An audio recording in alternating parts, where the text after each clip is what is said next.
मैंने कहीं पढ़ा था कि एक पिता ने क्या खूब लिखा है, किसी ने सोना तो किसी ने चांदी तो किसी ने सारी दौलत दे दी। हमने उनका घर बसाने के लिए अपने घर की रौनक दे दी। मगर अफसोस, आजकल लोग दहेज के इतने लोभी हो गए हैं कि वह उस उपहार को नहीं देखते जो उनके कुल की ही नहीं बल्कि घर की रौनक होती है। ऐसे दहेज के लोभियों का कई बेटियां शिकार हो जाती हैं। मगर आज हम जिस बहादुर बेटी की बात करेंगे जिसने अपने दहेज के लोभी ससुराल वालों के सामने घुटने टेकने के बजाय उनको उल्टा समझाने का प्रयास किया कि मेरा गुनाह बताएं वरना मुझे अपनाएं। जी हाँ, यूपी के मुजफ्फरनगर के बीजेपी नेता पवन सिंघल ने अपनी बेटी शालिनी की शादी अरबपति वीरेंद्र सिंघल से के बेटे प्रणव से की थी। शादी को अभी केवल 47 दिन हुए थे कि दोनों हनीमून के लिए बाली गए। फिर अचानक वहां से लौटने के बाद प्रणव ने शालिनी से मुंह मोड़ लिया और शालिनी को पहली होली के होने के चलते उसको मायके भेज दिया। मगर कई दिन बीत जाने के बाद जब प्रणव शालिनी को लेने नहीं पहुंचा तो शालिनी खुद अपनी ससुराल आ गई, जहां पर उसकी नो एंट्री थी। जब उसको अपने ही घर में आने से मना कर दिया गया तो उसने ससुराल वालों से ये वजह पूछी। जब वजह ना बताने के बाद शालिनी ने ससुराल के बाहर टेंट लगाकर धरने पर बैठ गई। तो आइए जानते हैं कि क्या है पूरा मामला। कौन? क्या नाम है आपका? शालिनी संगल। तो आप यहाँ पे बैठी हैं कल रात से, क्या है पूरा मामला? मैं यहाँ पे कल 2:30 बजे आई थी क्योंकि मैं होली घर पे होली पे मुझे भेज दिया गया था कि होली घर पे बनानी है इसलिए। और तो कल से नवरात्रि स्टार्ट हुए हैं तो मैं नवरात्रि बनाने के लिए आई। यहाँ आने के बाद यहाँ पे गेट ओपन ही नहीं हुए। मैं 2:30 बजे से जब से यहीं पे बैठी हूँ। किसके साथ शादी हुई थी आपकी? प्रणव सिंघल के साथ। कब हुई थी? 12 फरवरी को। अच्छा, हाँ आप अपने घर गई हुई थी? हाँ जी, 12 फरवरी को तो शादी हुई थी। शादी के बाद घूमने गए थे 15 तारीख में। 15 तारीख बाली गए थे घूमने। बाली में घूमने गए 2 दिन बाद से छोड़ना है लगा रखा है। मैं रीज़न पूछती हूँ तो कोई रीज़न बताने को तैयार नहीं है। उसके बाद 2, 3, 4 बार मीटिंग भी बिठा ली है, उसमें भी कोई फ़ैसला नहीं है।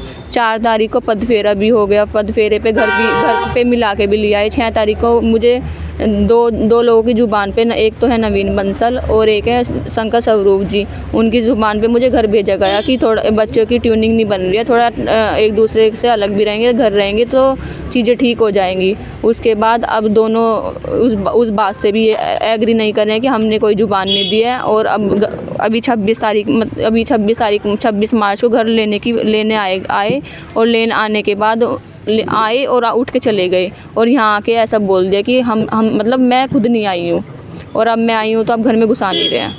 अच्छा, किस बात की बात क्या है कि क्या बात ही तो नहीं पता है, बाबा जी तो जाननी है, हमें भी बात जाननी है कि वजह क्या है कि छोड़ना है। शादी की है तो क्यों की है, छोड़ना है तो क्यों छोड़ना है। वहाँ पे मेरे से डिमांड की गई घूमने में कि घर शादी और घर को मिला के कम से कम मेरा 1-1.5 करोड़ रुपये खर्च हो गया है। अगर घर तुम्हारा भी है, तुम्हें भी रहना, तो अपने पापा से 50 लाख रुपए लेके आना। अब बताओ 50 लाख इतने थोड़े तो है नहीं कि मैं पापा से मांग लूँगी। अच्छा, आप 24 घंटे होने जा रहे हैं, सड़क पे हैं तो टेंट गाड़ दिया है, क्या लगता है कि किस लिए? मैं भी यहीं पे मुझे तो बचपन से एक चीज़ सिखाई गई है, शादी से पहले लड़की का घर मायका होता है, शादी के बाद ससुराल। मैं जब अभी कोई फैसला नहीं हुआ है, कुछ नहीं हुआ है, मैं अपने ससुराल आई हूँ, अपने घर आई हूँ। मुझे तो घर जगह चाहिए ना, मुझे ये जानना है लड़की का घर कौन सा है। घर मायका भी नहीं है, ससुराल भी नहीं, तो कौन सा घर है लड़की का? क्या किसी ने आपकी सुधली ससुराल वाले आए थे मतलब मैं 2:30 बजे आई हूँ, 1-1.5 घंटे बाद पुलिस आई। मैंने उनको फ़ोन नहीं किया क्योंकि मैं तो घर पे आई थी। मैंने तो पुलिस को नहीं फ़ोन किया, उन्होंने पुलिस को बुलाया, खुद पुलिस के साथ नहीं थे। पुलिस अंकल जी आए, वे बात करके चले गए, कोई बात नहीं। वे भी 1 घंटा वे भी बैठ के चले गए मेरे साथ, क्योंकि जब वे नहीं आए उसके बाद खुद आके पता नहीं कितने सारे कागज़ वगैरह ले रहे थे। उनके बाद वो कागज़ ले रहे थे और लोगों को वीडियो दिखा के, पता नहीं कौन सी वीडियो दिखा रहे हैं कि मैंने शराब पी है या कुछ पी है। शराब क्या है, मुझे तो जूस बता के पिलाया गया है। और घूमने गए थे, बाली गई थी मैं घूमने। बाली इतना छोटा शहर वो तो है नहीं, विदेश है वो तो। पासपोर्ट या करेंसी वहाँ पे इंडिया करेंसी नहीं चलती है, विदेशी करेंसी चलती है, वो भी पेमेंट उसने किया है। मुझे जूस बता के पिलाया जाएगा तो मैं तो जूस सोच के पीऊँगी ना वो, और उसे अब शराब बताया जा रहा है। तो क्या चाहते हैं आप? मुझे तो वो चाहिए ना कि मुझे वजह जाननी है। अगर छोड़ना है तो क्यों छोड़ना है, अगर नहीं छोड़ना है तो फिर बस घर पे रहना है। बात ये चीज़ है, ससुराल वाले अपने घर नहीं जाने देते तो क्या आप पूरा जीवन यहीं बिता देंगे?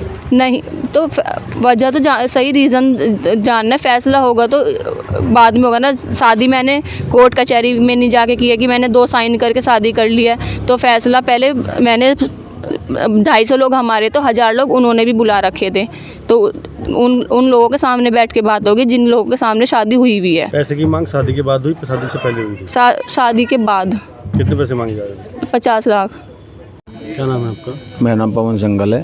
पवन जी, आप यहाँ टेंट लगा के बैठे हुए हैं, कारण क्या है? कारण ये है जी, मुझे मेरी लड़की छोड़ देंगे, मुझे कह देगा लड़की ले जाओ। बताओ लड़की कैसे ले जाऊँ अपनी में? मुझे कारण तो कुछ बताएंगे ना मैं कि भाई क्या लड़की में कमी क्या है, क्या कारण है, मुझे बतावें।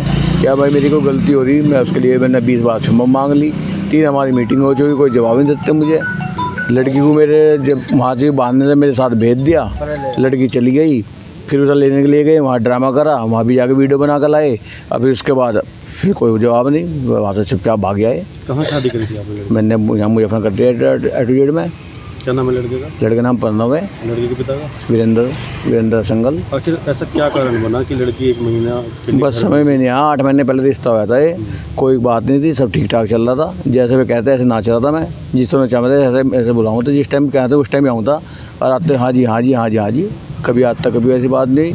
शादी में सबको प्रोग्राम ठीक ठाक करा, टाइम के टाइम जो भी कहा मैंने वो पैदल ला कर कहा, चाहे मैं कहीं से कर जलेगा करा, चाहे कैसे करा, जैसा उन्होंने कहा ऐसा करा मैंने तो कहा। अब कौन लोग हैं जो बीच में अड़चन बन रहे हैं?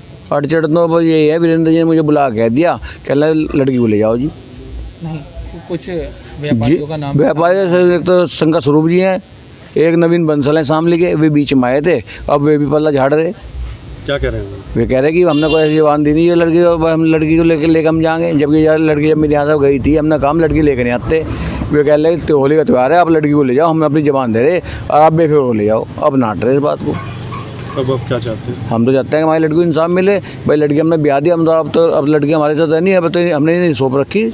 जब हमने कोई चीज़ सौंप दिया तो उनकी है, हमारा क्या हक, हमारा कोई हक इस पर रहा नहीं। आपको 12 घंटे से ऊपर हो गया, हमें तो बाहर निकल के हमें तो ये पता था कि लड़की घर पे ही है। हम सब भाई तो काम पे गए हुए थे अपने, हमारा अपना टेंट का काम है, मैं शामली काम पे गया हुआ था, मेरा अब आज भी सामान वहीं पड़ा है। और मैं तो अपना लेट रहा था, गुड़िया माता मम्मी कह सुन गए कि मैं तो अपने वहीं जा रही है, चुपचाप आ गई, हमें तो पता भी नहीं था। गुड़िया यहाँ आ गई, इन्होंने बोल करी, उन्होंने कोई फ़ोन नहीं उठाया, बल्कि जो बीच का बिचौले थे उन्होंने फ़ोन करा पर नवीन बंसल को, उन्होंने भी कोई रिस्पॉन्स नहीं दिया। उन्होंने कहा गेट खुलवा दो, मैं अंदर आ जाऊँगी। ना मैं वीरेंद्र जी को फ़ोन करा, ना हमें कोई बताया। हमें तो कोतवाली से फ़ोन गया, कहना आपकी बिटिया यहाँ आई हुई, मगर हमारी बिटिया कैसे पहुँच गई वहाँ, कहना आई हुई, जब हम लोग वहाँ से आए।